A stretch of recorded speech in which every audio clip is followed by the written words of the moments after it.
eta horretatik aurkezpen gutxi edo entzat on gutxia egin dezakera da. Gaurkoan, ezagutu zuridia programaren barrenek, dugu oso hurbileko gaia, normaliatzen bezalakoa, hau da, kasu honetan Bamusko Torrea eta Santa Barbarako Torrea esaten dugun horiek, Zunder Castillo, ez da denezko terminologia zaurren dut. Eta proiektu gaurko gaia, bi ikuspegitatik eskaintzeko. Alde batetik, bere garaian, eraikizinean esan zuten, Garizalen garaiko balioa eta azterketa hori izan ditzateke lehenengo ikuspuntua eta bigarren izan ditzateke, aspaldetikan eskatzen zen eta behartzen eraberritze proiektua aurkeztu nahi.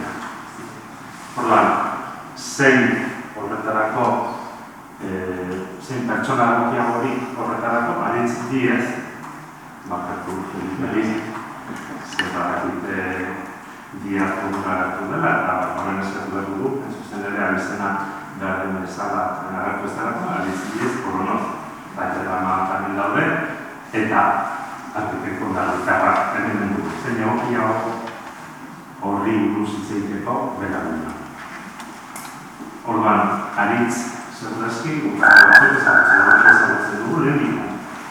Hain zuzen ere Armaglaza Fundazioan parte hartu izan duenako espaldi.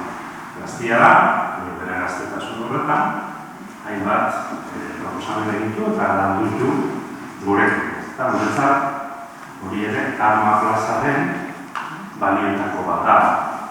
Hain zuzen ere bertako ikartzaile, bertako askotan aditu eta adituak biltzeko betasuna izatea. Eta aritzen kurrikuluma, ez naiz, luze zabal izaten hasiko, nion bai, Euskal Politzaiak dela aipatzia, konfiantza guztiarekin, alde batetikan arkitektu izateaz gain, proiektu irakasle dela Euskal Herriko Unibertsitateko Arkitektura Eskola, ondareaz zaharberritzean espezializatuta dagoela, hori badakigun lehen enpatu duen agatik, ondarian ere horretan aditu delako.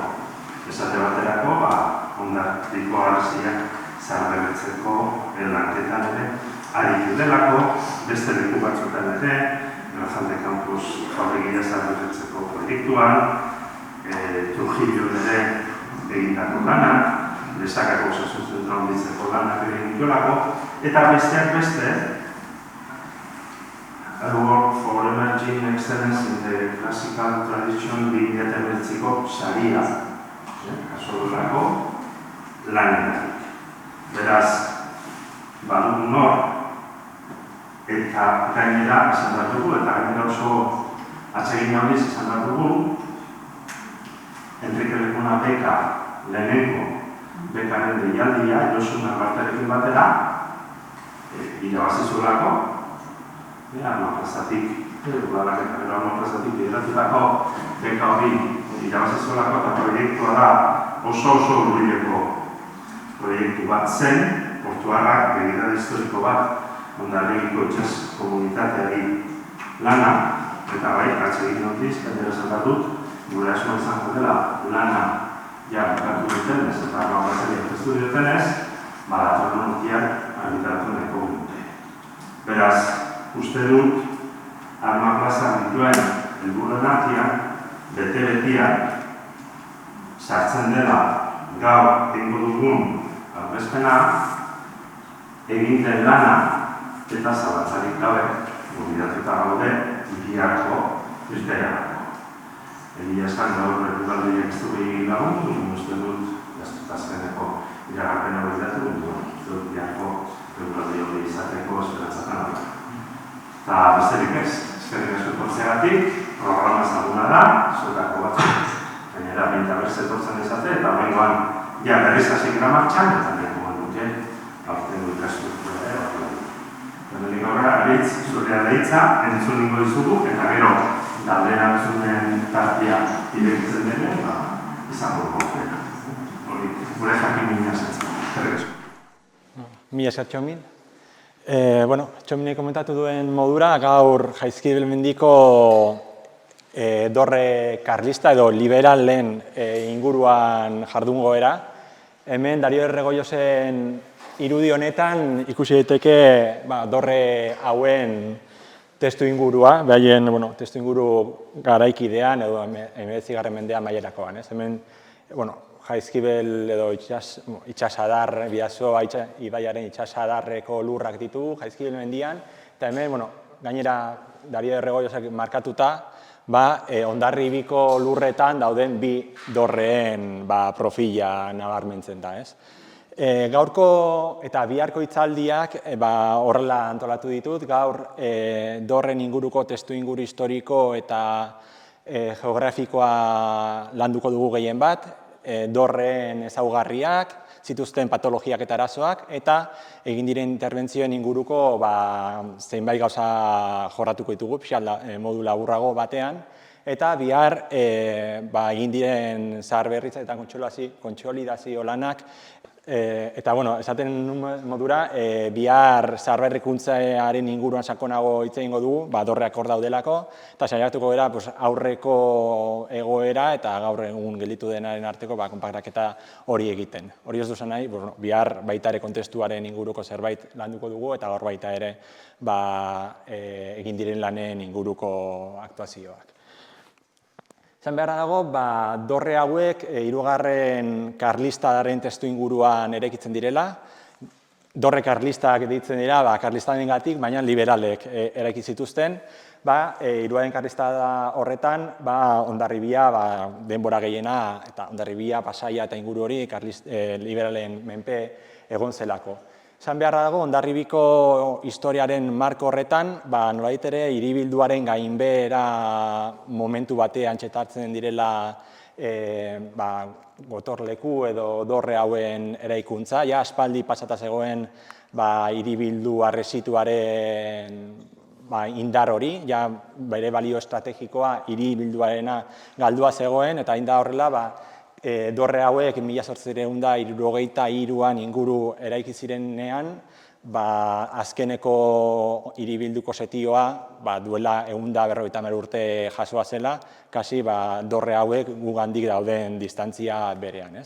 Orduan, azkeneko setiotik onera, hiribilduaren arresiak dinamitatuak izan ziren, Hondarribiak balio estrategiko ia guztia galdu zuen testu marko horretan, eta aldaketa garai oso sakona da momentu honetakoa. Lehenengo karlistaetatik, hirugarren karlistade hauetara, aldaketa oso handiak ematen dira lurralde mailan, trenbide sarea sortzen da, Irungo herriak hartzen du nolabait ere fronteraren garrantzi hori, eta hortaz, Hondarribian ditugun bi dorre horiek marko askoz zabalago bateko defentsa sistema baten kontestuan jarri behar ditugu. Hemen Wilkinsonen ikuspegi romantiko bat ikusi dezakegu, hau lehenengo karlistadakoa, 1826 urtekoa, eta irudi hauek pasatzen ditut Hondarribiko egoera pixka laburbiltzeko. Hemen Wilkinsonek egindako beste gerturapen bat Hondarribiari, lehenengo karlistaldian batalla edo momentu garrantzi bat gertatu zen Menduteko zubi honetan, fondoan hiribildua ikusi dezakegu, oraindik harresien arrasto batzuekin, eta hemen hiribildua portutik ikusita, non agertzen diren baita ere, lehenengo karlistaldian, hiribildua pixat defendatzeko, eraiki ziren horrelako horma edo murru txiki azpileratu batzuekin. Argazki hau, irudi hau ondo datorkit, hurrengo argazkia sartzeko, hemen ja pasagera lehenengo karlistadatik, 1826 inguru, hirugarren karlistadera, 1880 urteko argazki bat izan daiteke, eta hemendik jarriko ditudan beste 4 irudi horiek ere, gure dorre bi hauek eraiki ziren momentu berekoak izan daitezke. Ez dakit diren karlistaden momentu berekoak edo igual urte batzuk ondoren, ez? Eta hemen ikusi gezakegu, naiz eta Hondarribia den harresiak bere balio estrategikoa galdu izan, bere arrastoak erabili ziren nolabait ere hiribildua babesteko. Argazki hau behan lehenengo solairuan duzute jarrita museoaren horman, ezaguna da, desente ezaguna irudi hau, eta ikusi daiteke nola harresien bretxak eta espazio hutsak erabilita, badagoen horma txuri bat eraikia, seguramente Arlangaitzez eraikitako horma bat izango zen, posteriazko horma bat. Eta horrengo irudiak ez dira igual hain ezagunak, baina erakusten dute baita ere dorre hauek eraikitzaren momentu horretan, Hondarribiko hiribilduan eraiki ziren horma karlista hauek. Ikusten dugu puntaletik hiribildua, hemen baita ere, orain obispo fizikuaren plaza den espazio hori izten zuen horma, kubo batekin, baita ere Eliza eta Gaztelunan artean badagorlako bazioi txiki bat sortua, eta oso polita dira urrengo hauek, horretik ekarri ditut, hau ezagunagoa da, kubo imperialen gainean eraiki zen egitura hau, baina egun kable nagusiaren argazki bat da, badaude batzuk gehiago, non ikusten den, Elizaren inguruan nolabait ere beste barruti edo rezinto defensio bat eraiki zela, ez? Hemen Elizaren horma baliatuta, azpilerak dituen hormaz jarrita, eta hemen ikusi daiteke ere, Gazteluaren, gaur egun tabernaren ate horretatik irisgarri zen horrelako kubo bat. Badaude beste argazki batzuk, Baionak Euskal Museoan daudenak, ez ditut jarri oso resoluzio txikian ditu dalako, baina interesgarria dira, nolabait ere, pixkat defentsa provisional horren kontestuan ulertu daitezkelako, ez? Hondarribia izan karra horrelako egiturak izaten, Irungo udala ere harresitu zen, Irungo herrian, Doainen, Tolosan, Hernanin, eta nolabait ere emergentzia momentu bateko egiturak dira, eta gure dorreak ere pixkat gerrak behartutako egitura horien testu ulertu behar dira. Hemen dakagu, testu inguru edo marko geografiko edo lurralde hori azaltzen duen garaiko plano bat, 1873, eta hemen markatuak daude, barkatuko ez dakala bateria, fantasaio. Jarraituko bitartean. Hirugarren Gerra Karlistan eraiki ziren defentsa egituren kokapenak. Egitura guzti hauek, Juan Antonio Sáenz historialariak asko ikertu izan ditu, bera da garai honetako fortifikazioetan gehien dakiena eta gehien argitaratu dena, uste dut Arman Plaza Fundazioarekin ere egin izan ditu elkarlanak, eta guk gure zaharberritze lana hasteko bere lanean asko oinarritu gera, dorre hauen jatorrizko proiektuak ezagutu eta lantzeko. Ikusten dugu nola, alde batik badagoen Jaizkibel mendearen gailurra jarraituta defentsa sistema bat sortzen duen linea bat, alde batean Pasaiako portua defendatzen zuen Santa Katalinako gotorlekua hemen dagoena, hori ja 16. mendekoa dena, eta fuerte berri batzuk, Lordgei gotorlekua, eta beste aldean Guadalupeko gotorlekua, ez dela nahastu behar gaur egun dagoenarekin, baizik eta aurrerago ermitaren inguruan eraiki zen dorre baterekin baizik. Eta Hondarribia eta Pasaia lotzen zuen espazioen artean eraikin zen baita ere momentu honetan gaur egun errepidea den errepide militar bat, zerbitzan zituenak eta konektatzen zuena hiribildua Guadalupeko fortearekin, Lordgei fuertearekin eta Pasaiarekin, eta errepide hori defendatu eta baita ere babestu eta kontrolatzeko eraiki ziren zenbait gotorleku, bata besteatik gertu eta bisualki konektatuta, San Enrique fuertea eta beste beste 5 dorreko sistema bat osatuta. Irun ere ikusten dugu nola defentsa sistema ez dagoen ardaztua nolabait ere Hondarribiko ibilduan, baizik eta pixkat frontera guztia defendatzeko sortutako gotorleku sistema bat den.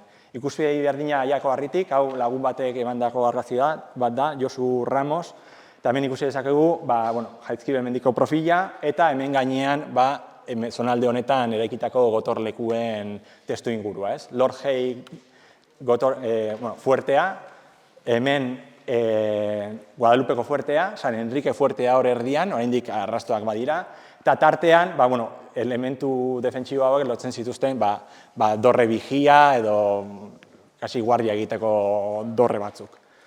Hemen ikusi dezakegu egitura hauek nola ziren garai horietan, orain bilutsik ikusten ditugu, harria dena bakarrikan, batzuk, kasi eroriagoak, eta, elementu hauek gehien bat, seinaleak, lurraldea kontrolatu eta horrelako funtzioetarako erabiltzen ziren, gehienak, eskailera batzuekin igotzen ziren lehenengo solairura, gure dorrak ere ora dire, remateak merloiekin osatuak ziren, bazituzten matakan moduko batzuk, eta Gipuzkoa eta kasi Euskal Herri osoan eraiki ziren horrelako elementuak kontestu militar honetan.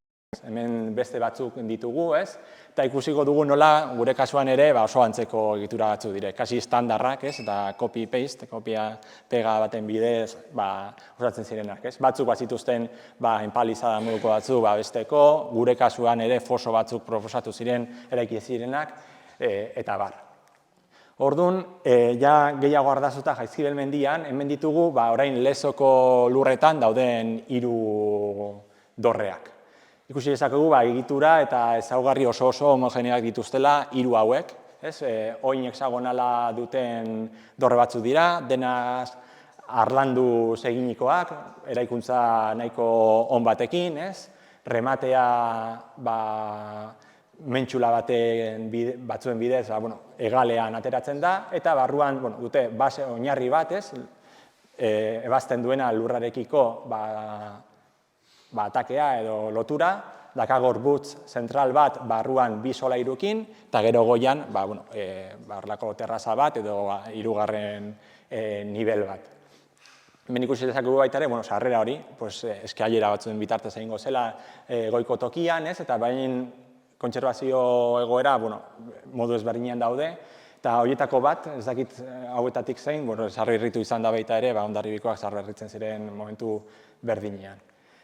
Bestalde, San Enrique gotorlekuaren arrastoak, antenen ondoan, eta bestalde, orain salto egin ditugu Santa Barbara eta Arramuzko dorrearen beste 2 paso horiek, Guadalupeko gotorlekua. Ikusten badugu gaur egun, hor dagoen Alameda edo Zumarditxo horren azalera, dira horma horiek 3. Gerra Karlistan eraiki zen gotorlekuaren edo fuertearen arrasto batzuk, nolabait ere hemen dagoen hormatik hasi eta hemen pixka izten zirenak. Argazki zahar honetan argiago ikusten da, nola zen, gaur egun desitxuratuagoa dago, baina argazki zahar dezente daude hori ondo azaltzen dutenak. Eta bestalde, gure dorretara iritsiko gara. Esan beharra dago, sistema guzti honetatik, behar bada baliabide gutxierekin eraiki ziren 2 dorreak direla. Lezokoak beraikuntza sistema nahiko sendoa dakate, ikusten da nahiko unitarioa direla, berdin eraikiak. Hondarribiko 2 dorren kasuan, 2 ezberdinak dira. Bat jarraitzen du Lezoko dorren oin hexagonala, baina altuera gutxiago daka, eta bestea, justo Ronpekuloseko malda horren amaieran dagoena, Arramuzko dorrea, oin karratua daka. Eta eraikuntza aldetik ere ikusiko dugu nola jatorriz ere, eraikin ziren moduagatik, kondenatua zeudela nolabait ere, nahiko egoera txarrean kontserbatzeko. Hemen dorre hauek nola zauden 2019 urtean, pixkat lanak, aztertze lanak hasi zirenean, 4. dorrea, Santa Barbara dorrea, justo miradorrean ondoan dagoena, hortik hasiko dugu bihar gure ibilbidea, eta egin zen lehenengo gauza izan zen 2 dorreen planimetria oso bat egitea, Planimetria hau egin zen, lekuan neurtuta eta baliabide fotogrametrikoak erabilita. Neurketa horiei argazkien bidez eginiko 3D moduko bat osatu genuen, eta bi informazio iturri horiek bateratuta jatorrizko egoeraren planoak egin genuen. Hemen ikusi daiteke laugarren dorrearen oina nola denez, hexagono nahiko erregular bat da, hormak vertikalak dauden tokietan 60 zentimetroko zabalera dagoete, eta ikusi gezakegu nola kanpo aldetik, oraindik baduen ate batera heltzeko eskailera bat, itzingo du ate honen inguruan, eta gero barrualdean ate honetatik bera jaisteko, eta miradorearen paradore hori eraiki zen momentuan jarri zen forjatu edo terraza batera heltzeko eskailera bat. Oso egoera txarrean zeudenak. Hemen goiago dagoen oin bat ikusi dezakezute, dorrea lehenengo mailako azpileretaraino heltzen da, eta azpilera horien arrasto batzuk badaude oraindik hormetan jarrita.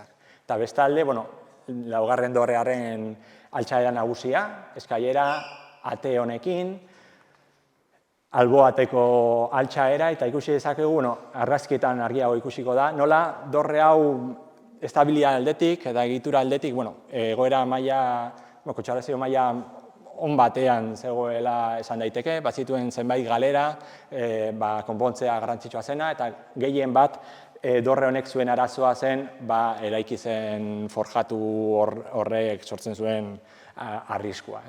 Hemen beste altxaera bat, eta barrualdeko ebaketa, non ikusi daiteke, barrualdean, alderatuta lezoko dorreekin, ikusi daiteke nola hemen ez den guztia arlandua erabila dagoen bakarrik angelutako toki kritikoagoak sendotzeko eta bestea horrelako arlan gaitz moduko bat den, orduan, ematen du azkarrago eta baliabidea bukatu zeudenean eraikitzen hasi zirela. Eta hemen daukagu, gu pentsatzen dugu,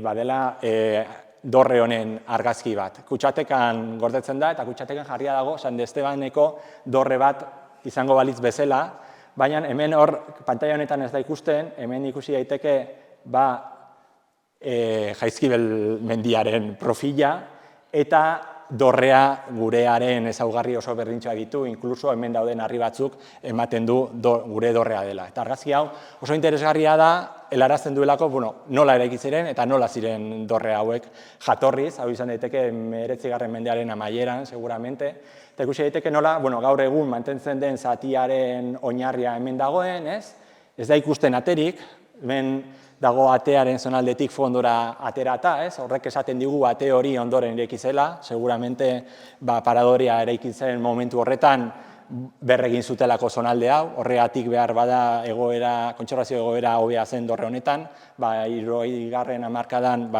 zaharberritu edo berreraiki izan zelako, eta ikusi dezakegu bi dorre hauek duten arazo nagusiena. Eta zein da, lezoko dorren kasuetan, hemengo gailur hau harrizko mentxulen gainean jarrita bazegoen, Hondarribiko bi dorre hauek, Santa Barbara eta Erramonekoak, eraiki ziren egurrezko habeak zituzten egitura batzuekin. Orduan, egurrezko tirante, txarrantxa eta habe mehar hauen gainean harrizko horma bat jarrita, eta hori hor kalean eta ja erabilerari gabe, ni pentsatzen dut 10 urte baino gehiago ez zuela iraun honen gailurra zutik, eta hau da behar bada bi dorreak, dorren gailurrak gaizki kontserbatzeko izan duzuten arrazoi nagusiena.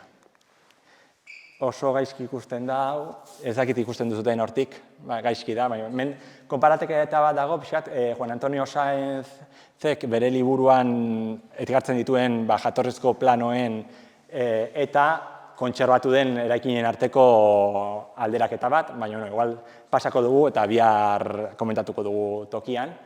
Eta hemen baita ere, hipotesi hori guk alderatu duguna da, Juan Antoniok atera edo lortu zituen plan originalak, gaur egun dauden arrastoekin, eta aldaketa oso handia daude, eta ikusten da, ezela eraikuntza espreski jarraitu planoetan esaten zena.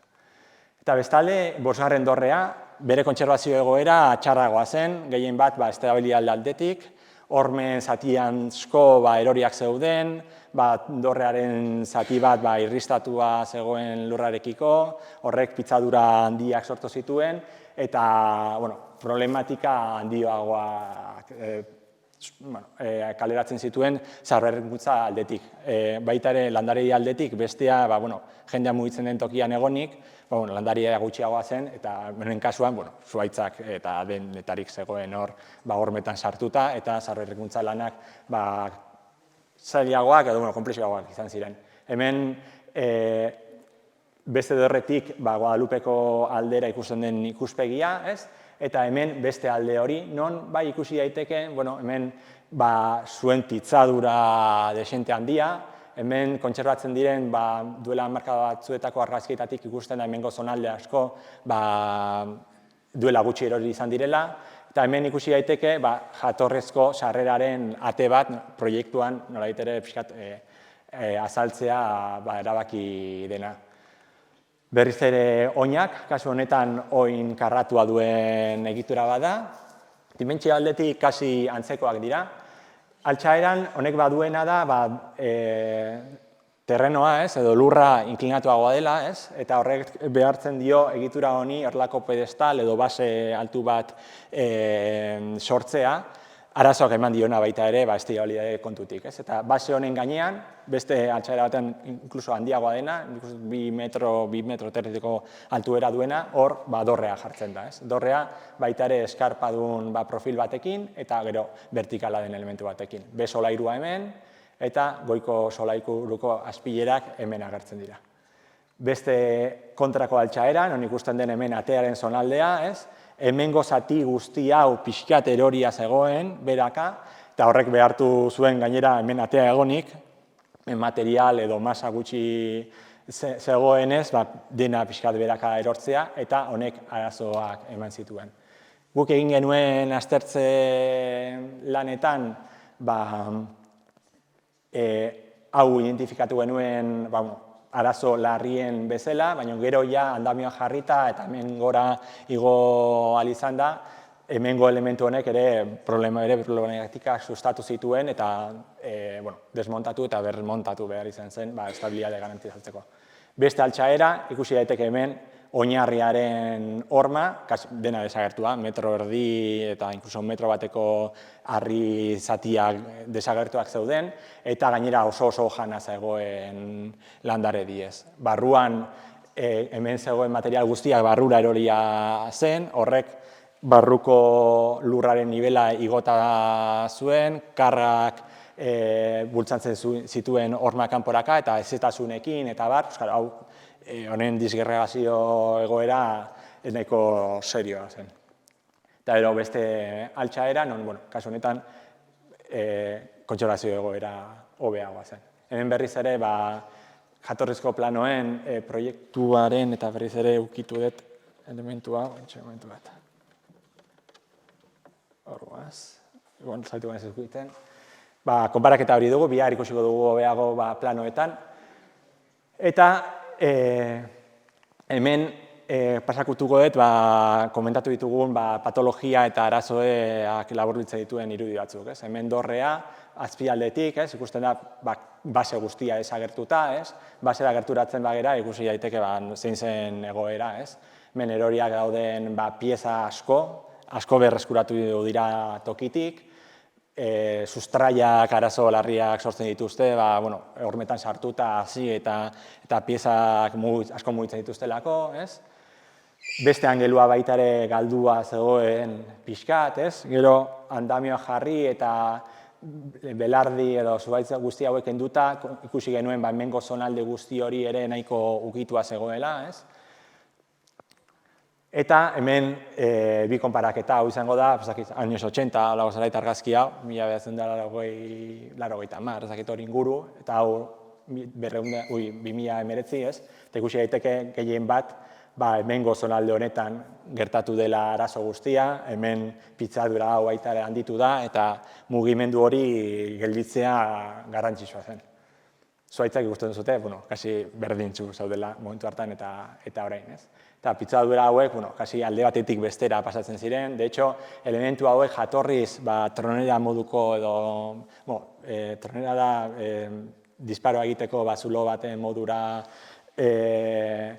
pentsatutako elementu batzuk zirela pentsatzen genuen, baina gero barrutik ikusi da zulo horiek ondoren eginak zirela, ez dira ikusi barruan azpilera hauen arrastorik, horregatik bete izan dira. Eta ero, barrualdean ikusten duzuten nola zegoen, ez dena lurrez betea, horrek sortzen dituen erezetasun arazoak, horrek ematen duen pixua, ez? Eta ere, landaredia azteko ematen dituen aukerak, ez? Eta hemen ikusi dezakegu, eta orain komentatu dugu pixat, zaharberritzeko eta kontsolidazioa egiteko hartu diren kriterioak. Alde batetik, garrantzitsuenak ziren estabilitate aldetik soluzionatu behar zirenak, ez? Bidorreak zaharberritu ondoren denbora luzez mantendu behar dira, eta horrek bai edo bai zimenduetan, oinarrietan eta hormen kontsolidazioetan esku hartzea behartzen zuen. Bestetik ere, landaredia kendu beharra zegoen eta sustrai guztiek kendu. Gero, barrualdeko urak saihesteko eta nolabait ere kanpora bideratzeko sistema bat pentsatu beharra zegoen, horretan ere landu izan dena.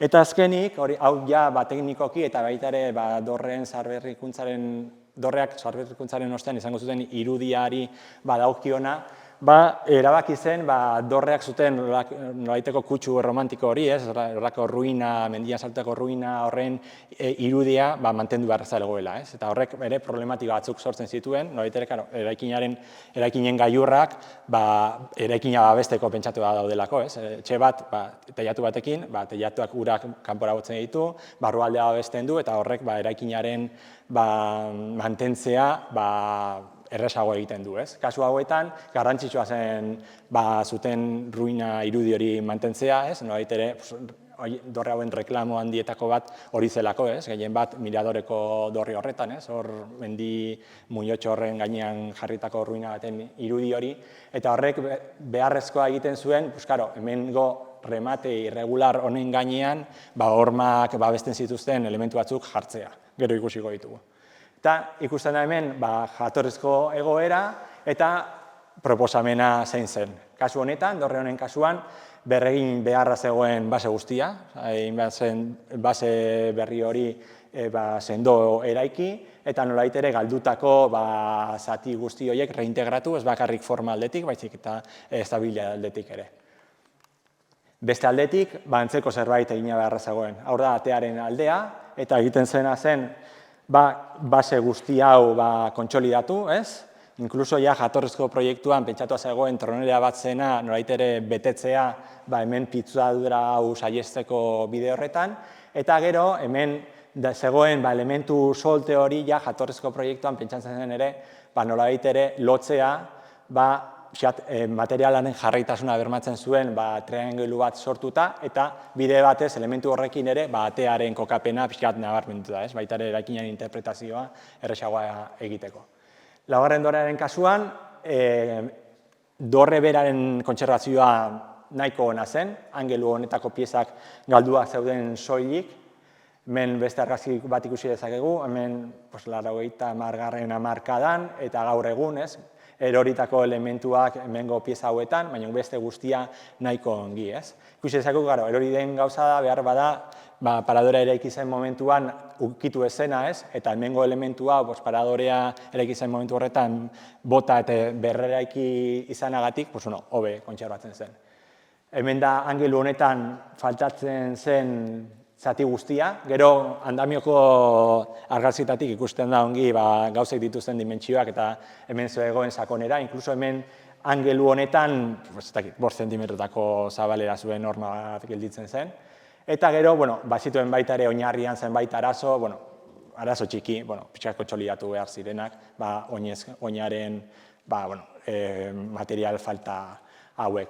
Eta dorre honen arazo handiena zen alde batetik egitura hau, eta gero honera etortzen zen jendeak egitura hau erabiltzen zuen modua. Hau da, 60. hamarkadan edo eraikitako hormigoizko forjatu bat, baliabide oso urriekin ere, eta zegoen oso egoera txarrean. De hecho, hormigoiaren armadura guztiak zeuden airean, gelditzen ziren 5 zentimetro hormigoi, eta lanak egiten ginen bitartean, ikusi dugu hor 12 frantses hor goian bokata bat jartzen, eta ez den erori, eta ez da ezer gertatu, baina gertatu zitekeen, ze forjatu hori oso txarrean zegoen, eta jendeak erabiltzen zuen nahiko modu pentsatu gabe, ez? Gu, de hecho, altxaerak egin dituenean, beti bordetik ibiltzen ginen, oso arriskutsu zegoelako, baina ikusten da, itare 12 pertsona edo 12 gizon handi hartzeko gai bazela momentu hartan.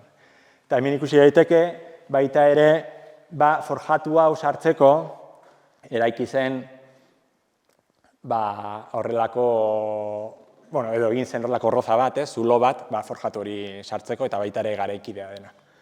Hemen ikusi daiteke egoera, nola zegoen, eta hemen behar bat igual lodien zegoen zonaldea zen.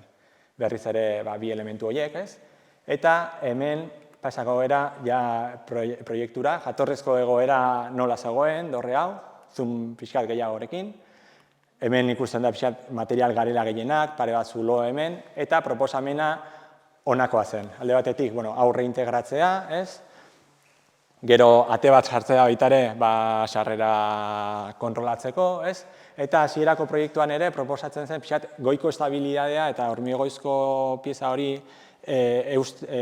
egiten zuen euste funtzio hori bermatuko zuen horrelako metalezko egitura bat jartzea, azkenean beharrezkoa egin ez izan zena eta desagertu zena proiektutik. Bestalde hemen baita ere barrualdeko egoera nola zen, ikusi dugu argazkietan edo planimetria horretan, hemengo eskailera ere oso egoera txarran zegoen, eta proposamena zen, eskailera hori bota, forjatua bota, barrualdeko espazioa baita ere saneatu eta hobea gutxi, eta egitura bat jarri goiko gailur hori mantentzeko. Egitura honek egingo zituen funtzioak beste modu batera ebaztu da, eta hemen berdina, egitura hori hemen sartzen zena. Orduan, oraingo irudietan laburbildu dugu egin diren interbentzioak obran eta nora aldatu diren pixkat proiektutik ikusi ditugun gauzetara. Hemen, lehenik, komentatu behar dugu hemen lan egin dugun talde guztia, hasieran esan behar dut, baina sartu nahi zuzenean materiara. Orduan, arkitektura proiektua Imanol Iparragirre eta nik egin dugu, arkitekto bezala, aparejadorea Juan Antonio Aramburu izan da, baita ere proiektuaren aurrekontua eta zuzendaritza lanetan ere ibili dena, eta gero lanak Teusa enpresak egin ditu, Aitorrek izan da jefe de obra eta Faustino izan da hemen lanean ibili den argina eta zuzendaritza lanak ere egiten zituenak. Eta lanak duen eta emaitza ona ere gehien bat beraiek egindako lanari esker da. Faustino egindako argin lanak, materialen lanketa horretan eta baita ere Teusak izan duen ardura horretan, ze agertu dira gauzak proiektuan ez duenak eta beti ere gertatzen da, aurrikusi izan diren gauzak, eta nolabait ere lortu da aurrekontua errespetatuta guztia egitea, eta hori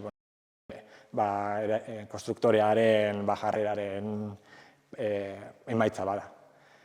Hemen alde batetik, andamioa jarri bat ziren, noski, baina hauek argazki hau jarri dut, kontu hori problematikoa, zaindu beharreko elementu bat izan zelako. Zonalde natural batean gaude, babestua dagoen zonalde batean, eta interbentzio hau egin beharra zegoen zonalde hori zapuztu gabe. Hortaz, lehenengo dorrea miradoreko parkinetik hartu zegoen, hor irigarritasuna erresa zen, gutxi gora bera, kotxez iritsi gintezken, kabinez baita ere, eta hortik zeuden 20-30 metro horiek eskuz egin daitezke. Beste dorrea ordea, 25 minutuko ibilaldi bat dago oinez, eta noski ezin zen oinez egin material guztien eta andamio guztien eramatea. Hortaz, ardura handiarekin hartu genuen lurra lehor zegoen momentu batean hasteko, baita ere egin behar ziren bidai guzti horiek ahalik eta gutxien izateko, eta nahiko konzentrazio ziren mugimendu lan horiek. Laugarren dorearen kasuan, kasi kamioi batek egin juntzen behin handaiak guzti, beste bat desmontatzeko, eta eguneroko mugimendua 4x4 batekin egiten zen, eta erreztu zen asko pixkat naturari edo ingurune horreri egin behar zitzaion afektazioa. Proiektuan ere hori saihesteko zenbait erabaki hartu ziren, eta bat izan zen pixkat tokiko materialekin eta eraikinen materialekin lantzea alde batetik harria eta morteroak, pixkat mugitzeko erresa diren materialak. Eta harrien kontuarekin erresa ez da mugitzean, baina harria non zegoen tokian bertan. Laugarren dorre honetan, kasi erabideen harriaren 40% edo tokikoa izan da, osea, eroritako silarreak eta erabili dira, eta bosgarren dorrearen kasuan, ematen du material kopurua berria gehiago izan dela, baina arrebez izan da. De hecho, egin diren 60% edo tokian atera den materialakin egin dira. Gauza beste kasuan esku hartze gehiago eskatzen zuela, eta orduan gehiago ikusten dira pixkat sartu diren harri berriak, eta kasu honetan kasi oso minimoa izan da esku hartzea zentzu horretan. Hemen harriaren akopioa, hemen dugu, laugarren dorretik eroria zegoen angeluko silare bat, bere tokian jarri dena, eta hemen dugu bosgarren dorretik, erramuzko dorretik, barrualdetik ateratako harriaren zati bat, gehiago atera da. Orduan, batzuk erabili zitezkeen, beste batzuk, relleno edo betelan lanerako erabili dira, eta erabili izan ezin direnak, bertan utzi dira, apilatutak baita ere. Zan behar da, hemen, iraganean norbaitek ere lan hau hartu zuela, ze dorrearen harriaren asko zegoen pilatuta eta toki konkretu batean. Orduan, ez dakit, horko baserritarren bat edo, anonimo horri eskerrak eman beharko dugu baita ere, ze normalena da material hau erabiltzea beste zerbaiterako, eta hor pilatuta zegoen toki konkretu batzuetan, eta gainera materialen zati handi bat. Horre erreztu du material pisutxo hau mugitu behar ez izatea, eta gero ere aurrekontu aldetik lagundu izan du beste aktuazio batzuk egiteko proiektuan aurreikusi ez zirenak. Bestalde, lehenengo lanketa izan zen landari guztiak entzea, sustrai guztiak lehenengo produktu batzuekin hiltzen dira, eta gero kezen hasten gera, eta zeuden horma zatiak kontsolidatzea. Horretarako garrantzioa zen morteroen hautatzea. Faustinoak egin zituen, Faustinoak horrelako lagin batzuk prestatu zituen mezkla ezberdinekin. Azkenean, uste dut, 3 zenbaki aukeratu zen, uste dut dela hemengo hau, ez dakit, koloreak arrazian aldatzen dira. Eta egia zen, Faustinoak zentroan eman zuen, ze laugarren dorre honetan, kromatismo aldetik, ustez, ondo gelditu da, ez? Mortero berri horren eta zaharren arteko erlazioa eta harriarekin duen erlazio kromatikoa ona izan zen. Hemen guztiak ikusten ditugu eta ikusi daiteke baita ere pixkat goiko gailur hori ja dena garbituta, hemengo forjatuak kenduta eta berderik gabe, ez? Hemen daude errejuntado lan horiek, ez? Morteroak tokian ondo zeuden zonaldetan mantendu izan dira, kendu dira zementozko juntak zirenak, ez? Hemen harriaren, harrizko hormek badute problematika larri bat soluzionatu bat dela, eta da, tradizionalki eta normalean karezko morteroekin eraikitzen zirela, eta horrek baliatzen zuen alde batetik harria karezko morterori baino sendoago zela. Orduan mugimenduak daudenean, hausten dena da lehenengo mortero hori, harria ez da hausten, eta reparazioak erresakoa dira. 20. mendetik aurrera zementozko morteroak sartu zirenean, portlandezko zementoak, harria baino resistenteagoak dira, eta zer gertatzen da, hemengo juntak harria baino sendoago balin bada, askotan harria da mugimendu baten ondorioz uzten dena, eta egituretan arazoak sortzen dituzte. Hemen ez ziren oso harriak, baina identifikatu direnean zementozko beste ukitu horiek, gehien bat atearen zonaldean zeudenak, kendu dira eta bete dira baita ere karezko harri honekin. Hemen ikusti daiteke pixkat kolore hori, inkluso obra bukatuta nahiko ondo gelditu dela, gero denborarekin, ezetasunak, eudiak eta landarediak lagunduko dio pixkat tokikotzen gehiago. Hemen bestalde hori, oinarrien sendotzea. Ekarri dut argazki hau dela Erramuzko dorrearen oinarri hori, kasi zerotik berri egin behar izan zena, ez? Desmontatu ziren gaizki zeuden zatiak, gutxuera hemen dago jatorrizko zati bat, ez? Lurrean ere anklaje batzuk jarri ziren deslizamendu horiek saihesteko, baseak ere morteroekin egin ziren horizontaltu edo, ez? Azalea horizontala jarri ziren sendoago eusteko, eta bertan zegoen materialakin egin zen. Erabaki izan zen, eta horrela Faustinokin eta Aitorrekin eta Juan Antonioekin ere horrela erabaki genuen, hasiera batean azalera gehienak tokiko materialekin erabiltzea, eta bukatzen zenean erabiltzea ekarritako material berriak. Ikusi dezakegu hemen baita ere, hemen argazki honetan ez da ikusten, hemen pixkat eusteko zenbait euste elementu jarri ziren, puntal batzuk badaude hemen baita ere, ez? Eta hemen justo zati honen lanketaren erdian gaude. Eta bestalde laugarren dorrean ere tartekako integrazioak egin ziren, ez? Adibidez hau laugarren dorrean angeluan den behan zeuden bi zulo horiek espreski egindako pieza batzukin jarri ziren.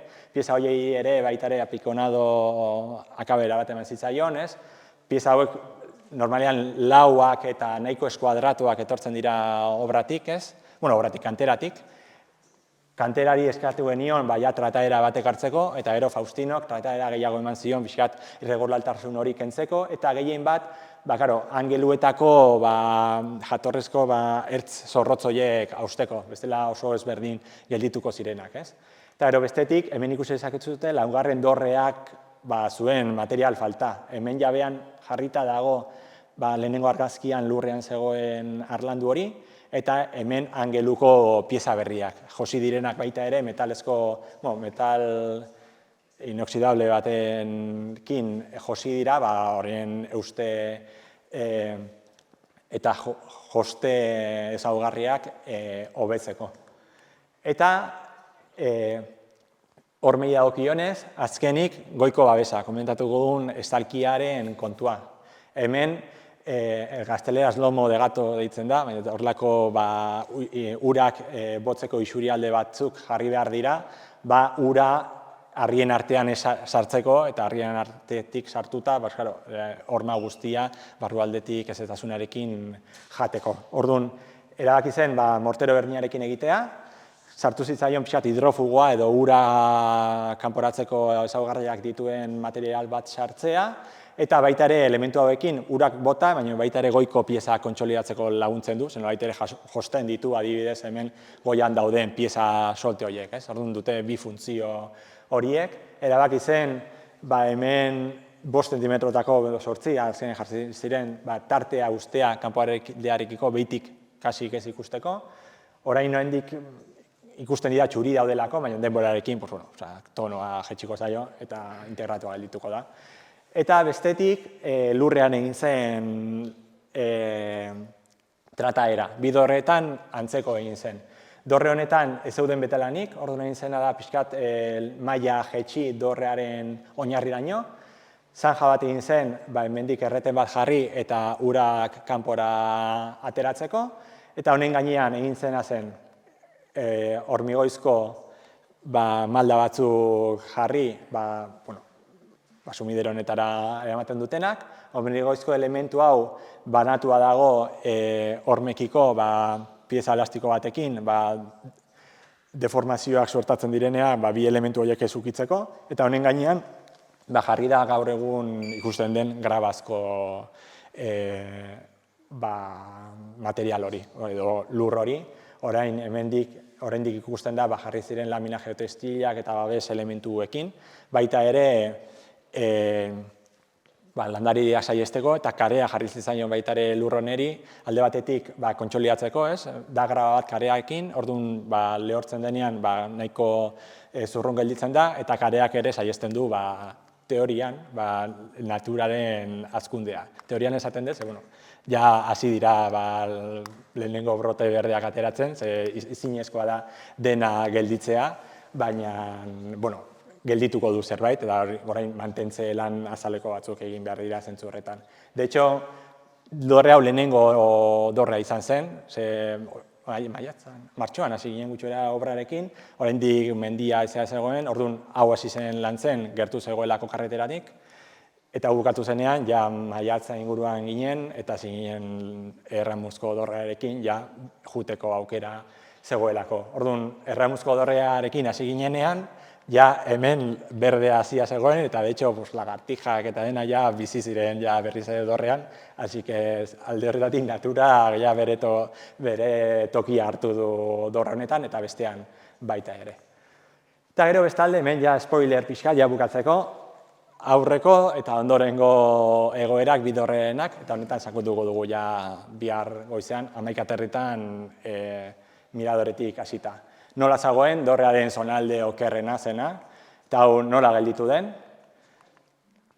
Orduan ikusten da pixkat lanketa gailur horietan eta elementu hauetan suertatu dela gehien bat, hemengo elementu guzti hauek egin dira tokiko materialerekin, eta hemen dauden azalera hauek dira gehien bat nabaritzen direnak berriago, eta denborarekin arenisca harri hau kasi berdina denez, tono aldetik berdin geldituko dira. Beste argazki honetan baita ere, jatorrizko egoera eta nola gelditu den, kasu honetan interbentzioa hemengo zonaldean nabaritzen da gehiago, badaude interbentzioak barruan, goian, horma guztietan, baina ikusten ez direnak, orduan hori onuragarri da, nire ustez. Eta hemen rematearen elementu hau. Hemen esan beharra dago eta bihar ikusiko ditugu argazki gehiago, rematearen edo goiko lurraren arrasto batzuk agertu direla, eta inkluso hemen nabarmendu ditugu pixkat hemen zeuden saeterak ateratzeko zeuden, abeak ateratzeko zeuden zulo horiek, hemen, ez direnak ikusten, baina orain nabarmendu dira baita ere, Eta laugarren dorrea, ja bukatzeko, nola zegoen, eta orain nola dagoen. Gaur egungo egoerako argazkiak ez dira hoberenak, azkarrago egin behar izan ditut, udaran ezin zen hau guztia hori zegoelako, berderik ez zegoen, eta horren ditxo egin dugu pixkat, eudia egiteko eta berde ateratzeko argazkia pixkat antzeko gelditzeko. Gauza, eguzkia ezberdin jotzen duela, baina ikusten da hemen, hasi, lanketa superficial bat duela zonalde honetan, eta hemen angelu honetan duela elementu gehiena. Eta honekin bukatzen dut, pentsatzen 3 ordu laurden ibilen izela, así que gutxi bera margenean. Orduan.